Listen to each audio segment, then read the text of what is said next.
सलाम वालेकुम साहब। वालेकुम अस्सलाम। अरे छोड़ो छोड़ो इसे, अंदर लेके जाओ इसे। मुन्ना को मत लेकर जाओ अब्बू प्लीज।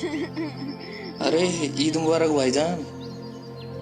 क्या हुआ भाईजान, क्यों बच्चे को रुला रखा है? अरे आपको तो पता है भाईजान, आज ईद है और बकरे को हलाल करने ले जाना है, और ये सलमान है कि 1 घंटे से रोए जा रहा है। अच्छा, हाँ उसका ज्यादा प्यारा है ना ये। आप बिना भाईजान। अरे अरे अब तुम्हें क्या हुआ? कुछ नहीं भाईजान, आपने बेवजह बच्चे और बकरे को रुला रखा है। अच्छा, आप क्या बकरा हलाल करने नहीं ले जाओगे? नहीं, क्यों? आपको मालूम नहीं कि मैंने बाघ रामपाल जी से नाम उपदेश ले रखा है? लेकिन वो तो हिंदू संत है। हाँ, लेकिन उन्होंने कलाम पाक से साबित करके बताया है कि गोश्त खाना हराम है, यह अल्लाह ताला का हुक्म नहीं है। पागल हो गए हो क्या? एक गैर मुसलमान होने के नाते वो तो हमारी क्रिया को गलत ही बताएगा।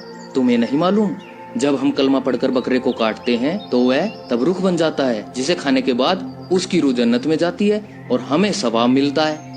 माफ़ करना भाईजान, लेकिन हमारा अल्लाह ताला इतना बेरहम तो नहीं हो सकता कि किसी बेजुबान जानवर को मारने के बाद हमें सवाब दे। अब्दुल ये कैसी बातें कर रहा है तू? तो सही तो कह रहा हूँ भाईजान। यदि कलमा पढ़ते हुए बकरे की गर्दन काटने के बाद उसकी रूह जन्नत में जाती तो क्यों न हम अपनी और अपने बच्चों की गर्दन भी कलमा पढ़ते हुए कटवा देते, क्योंकि कहीं ना कहीं हमारा मकसद भी तो जन्नत में जाना है। ये क्या बकवास कर रहे हो तुम? देखो सबीर भाईजान, हम हर साल ईद के दिन इन मौलाना और काजियों के बहकावे में आकर ना जाने कितने बेजुबानों का कत्ल कर देते हैं और गुनाह के भागीदार हो जाते हैं। क्या हुआ समीर? देखो ना भाईजान, ये अब्दुल क्या बोले जा रहा है। कह रहा है गोश्त खाना हराम है। अबे पागल हो गया क्या अब्दुल? सही कहते हो भाईजान, जब तक मुझे कुरान शरीफ का इल्म नहीं था ना, तब तक मैं पागल ही था। तेरे कहने का मतलब क्या है? लगता है तू भूल गया है, तू एक मुसलमान की औलाद है। अब्दुल तुझे किसी ने बहकाया है, मैं अभी मौलाना साहब को बुला के लाता हूँ। भाईजान मुझे तो लगता है काफिर हो गया है। सही कह रहे हो भाईजान। माफ़ करना भाईजान, लेकिन ये जो हिंदू मुस्लिम की दीवार है ना, यही हमें अल्लाह ताला से लग रखे हुए है।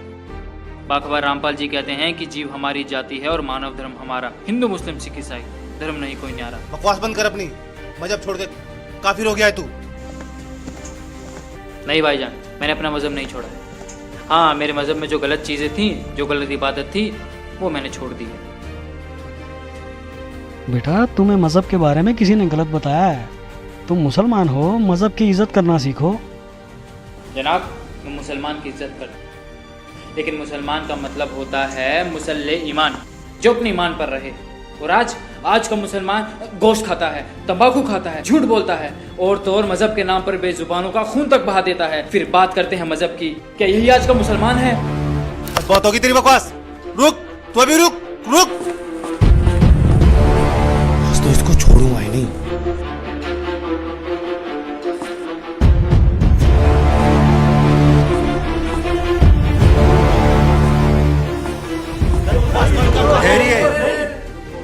मौलाना साहब ये सलाम वालेकुम। वालेकुम अस्सलाम। क्या हुआ बरखुरदार, आपकी क्या मसाद है? एक मुसलमान होते हुए भी आप अपने मजहब की रीतियों को गलत बता रहे हैं। पता है अपना मजहब कितना पाक है? मजहब तो सभी पाक है मौलवी साहब, बस इन मजहब के मानने वालों ने इसकी हमें गलत इल्म दी है, जिसे अब हम सबको मिलकर ठीक करना है। हम सब एक अल्लाह के बंदे हैं और अल्लाह को पाने का रास्ता भी एक ही है। इसलिए हिंदू हो या मुसलमान, सिख हो या ईसाई, सबके सब बाखबर रामपाल जी से जुड़कर अपनी पाक किताबों का इल्म लेकर सच्चे अल्लाह की इबादत कर रहे हैं। तो क्या तुमने अपने दिन को छोड़ दिया? नहीं मौलाना साहब, शायद आप गलत समझ रहे हैं। मैंने मुसलमान दीन को नहीं, बल्कि मुसलमान दीन में जो फैला हुआ अजाब है उसको छोड़ा है। मौलाना साहब ये कहता है बेजुबानों का कत्ल क्यों करते हो और गोश्त खाना हराम है। अरे काफिर, यह अल्लाह का हुक्म है। नहीं मौलाना साहब, गोश्त खाना अल्लाह का हुक्म नहीं है, बल्कि चुप कर अब्दुल, बंद कर अपनी बकवास। नहीं भाईजान, अब बात शुरू हो गई है तो उसे क्लियर करना भी जरूरी है। मौलाना साहब, अल्लाह ताला ने 6 दिन में कायनात बनाई और 7वें दिन जाकर तख्त पर बैठ गए। मतलब कि अल्लाह ताला को जो हिसाब बनाना था उन्होंने वो 6 दिन में बनाया, 7वें दिन जाकर तख्त पर बैठ गए। मतलब कि उसके बाद के जितने भी हुक्म हैं वो अल्लाह ताला के नहीं हैं, बल्कि वो शैतान के हुक्म हैं। और दूसरी तरफ हम मोहम्मद साहिब जी और उनकी उस टाइम की 1,80,000 अंबियाओं को देख सकते हैं। ना तो उन्होंने कभी मांस छुआ है और ना ही उन्होंने किसी को कहा है तुम मांस खाओ। लेकिन कुरान में कुर्बानी का जिक्र है। वही तो मैं बताना चाह रहा हूँ मौलाना साहब, वो जो बात के हुक्म हैं वो अल्लाह ताला के नहीं हैं, बल्कि शैतान के हैं। क्योंकि कुरान से पहले 3 आसमानी किताबें और उतरी थी, जंबूर, तौरात और इंजिल। उनमें कहीं भी गोश्त खाने का जिक्र नहीं है। आप बेशक मुझे मार देना, लेकिन मेरी बात पर गौर फरमाना। जैसे हमें हमारे मजहब के ठेकेदार आज तक बताते आए हैं कि अल्लाह बेचून है, निराकार है, लेकिन हमारे कलाम पाक में लिखा है कि उस अल्लाह ताला ने 6 दिन में पूरी कायनात बनाई और 7वें दिन जाकर तख्त पर जा विराजे। इसका मतलब क्या है? इसका मतलब साफ ये है कि अल्लाह ताला का आकार है, वो किसी आकार में है, जब भी तो जाके तख्त पे विराजेंगे। विचार करो मौलवी साहब, विचार करो।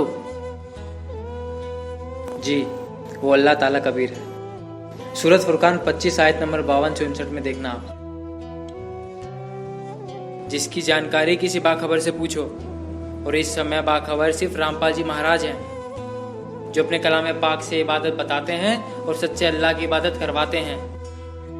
आप सब मेरे पे बेशक गुस्सा हो जाइए, लेकिन आप सबको पता है रामपाल जी महाराज से जुड़ने से पहले मेरी क्या हालत थी और आज मैं कहाँ हूँ। जब तक मेरे सवाब का दौर चला मुझे सुख हुआ, जिससे मुझे लगा मैं जो भी इबादत कर रहा हूँ वो बिल्कुल ठीक है।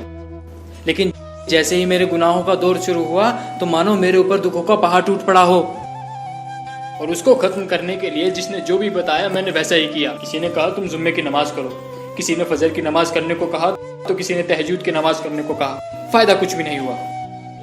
इसके अलावा भी अल्लाह की तलाश मैंने ना जाने कहाँ नहीं की। कभी मोहिद्दीन चिश्ती की दरगाह, तो कभी अलीगढ़ की दरगाह, तो कभी महरौली की दरगाह तक फिरा। 40 दिन के जमात तक निकाले, लेकिन कोई फायदा नहीं हुआ, क्योंकि मजहब के ठेकेदारों ने जो हमें इबादत बताई थी वो सारी गलत थी। लेकिन आज समाज पढ़ा लिखा है, अब उनकी दाल नहीं गलती। अब वो समय आ गया है जब सबके सब बाखबर रामपाल जी महाराज से नाम उपदेश लेंगे और सच्चे अल्लाह की इबादत करेंगे। खुदा हाफिज।